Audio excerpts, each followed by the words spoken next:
Bonjour à tous. Alors aujourd'hui, je vous retrouve pour vous dévoiler l'album fini que l'on a fait ensemble. Donc dans le tuto, c'est l'album numéro 17. En barre d'infos, donc juste en bas de la vidéo, je vous remets tous les liens de la présentation de mon prototype et ainsi que tous les tutos pour arriver à ce résultat. Donc pour moi, le prototype, je vous le remontre pas. J'ai fait donc la vidéo où je vous montre l'intérieur. Je vous remets également la vidéo en barre d'infos. Donc je le mets de côté. Et aujourd'hui, donc je vais vous dévoiler celui-ci que l'on a fait ensemble. J'ai fini la déco de mon côté. Je dois vous dire que j'ai été très longue. Alors malgré que les papiers étaient magnifiques, j'ai été très longue. Donc je vous fais un peu cette vidéo dernière minute. J'ai utilisé pour la déco de cet album, alors déjà pour tout ce qui est couverture, et vous allez retrouver des petits morceaux par-ci par-là dans l'album, du papier effet métal. Je vous avais fait également une vidéo pour vous montrer comment je fais. Donc pareil, la vidéo, le lien en barre d'infos. Et pour cet album, j'ai utilisé donc la collection Garage de chez Minté. Alors la collection est magnifique, j'ai vraiment craqué dessus. Par contre, j'ai beaucoup de mal à découper les papiers. Je crois que les beaux papiers, c'est pas pour moi. J'arrive pas à les découper. Donc pour info, je sais que déjà certaines d'entre vous m'ont déjà demandé combien de papier j'avais utilisé pour décorer cet album. Alors ça va être très dur de vous dire exactement combien j'en ai utilisé parce que comme vous allez le voir, j'ai mixé les papiers de la collection avec du papier craft et le papier effet métal que je viens de vous montrer. Donc pour cet album, j'ai utilisé 6 feuilles du papier 30-30 et 4 feuilles du papier 15 par 20. Mais voilà, c'est pas, il vous en faudra forcément plus. Pour faire mon prototype, j'avais utilisé 11 feuilles 30-30. Voilà, si ça peut vous donner une idée. Dans mon prototype, j'avais pas utilisé beaucoup d'autres papiers, donc ça peut vous faire une plus grande idée. Voilà, donc je vais vous le montrer. Ici, sur le devant, j'ai fait une petite composition donc avec les die cut. J'avais acheté le paquet de die cut, ils sont vraiment sublimes. Ils sont légèrement cartonnés, ils ont une très bonne tenue. Ils sont très beaux. Je regrette pas du tout. Sur le bandeau, je n'ai rien fait. Voilà, par rapport à mon prototype où j'avais collé une carte sur le bandeau et rien fait sur la couverture. Là, j'ai fait l'inverse. J'ai laissé le bandeau libre et j'ai fait ma déco sur la couverture. Voilà, donc au dos, j'ai mis mon petit tampon et un petit die cut. J'ai rien fait d'autre. Donc quand on ouvre, hop. Donc cette première page, normalement je crois que vous l'aviez déjà vue quand on a fait le tuto ensemble. Cette première page, vous avez dû la voir pendant les tutos, mais je vous la remontre, hein, vu qu'on regarde l'intégralité de l'album aujourd'hui. Donc ici du papier déco où j'ai détouré un petit peu autour certains éléments pour glisser mon emplacement photo. Vous voyez que là j'ai mon décor entier. Et j'ai simplement incisé à certains endroits pour glisser ma photo et qu'elle tienne. Ici la page cascade avec couverture acétate. Donc ici je vous remontre vite fait, mais vous avez déjà dû la voir. Hop, comme ceci. Et j'ai simplement rajouté une petite déco ici, pas collée entièrement si jamais on veut rajouter quelques petites choses derrière. Toutes les pages sont des pages pochettes.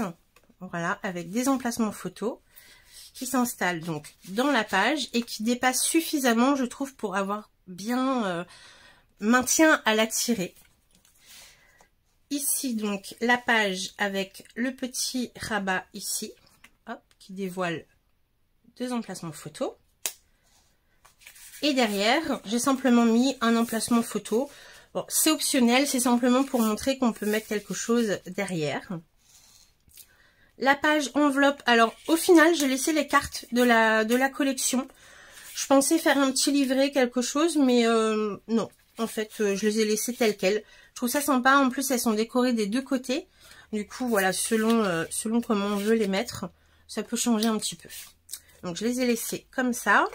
Ça libère un rabat, un deuxième rabat ici, et 2 petits rabats pochettes, hop, comme ceci. Avec, moi je pense que c'est plus de l'emplacement pour du journaling ou pour une petite photo, au choix.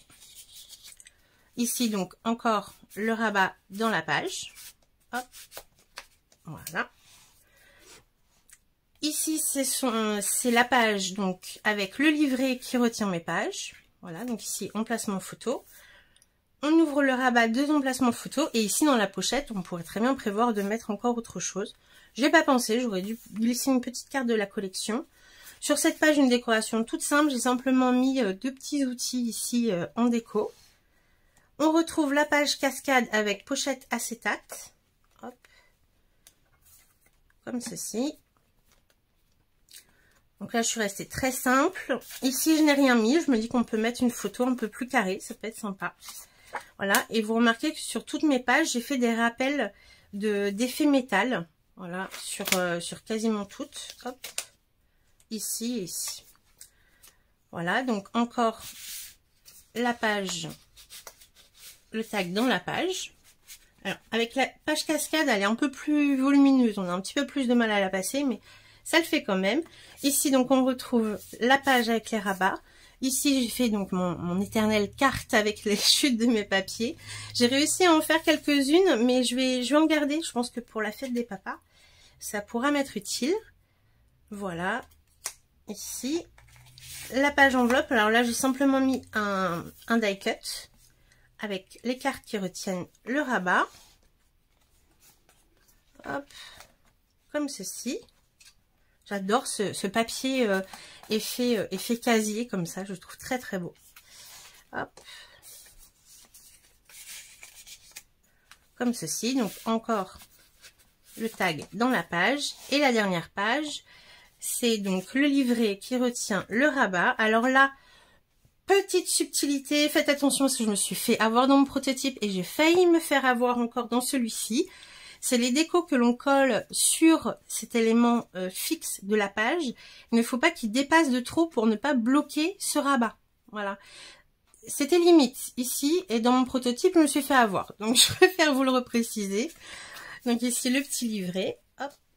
Et ici, le dos de ma couverture. Donc, j'ai fait pareil que sur l'avant. J'ai incisé certains éléments du papier déco pour y glisser ma photo à l'arrière. Si elle veut bien revenir. J'aurais pas dû l'enlever. Voilà. Comme ceci. Voilà. Donc, j'espère que ce projet vous aura plu. On va se retrouver donc bientôt dans un prochain tuto, mais je ne pense pas que ce sera un album. Là, je vous en ai fait 2 de suite. Il va falloir que mes idées se régénèrent un petit peu avant que je vous en propose un nouveau. Mais on se retrouve très bientôt dans une prochaine vidéo, ça c'est sûr. Donc en attendant, je vous dis bon scrap, amusez-vous bien et à bientôt. Bye bye.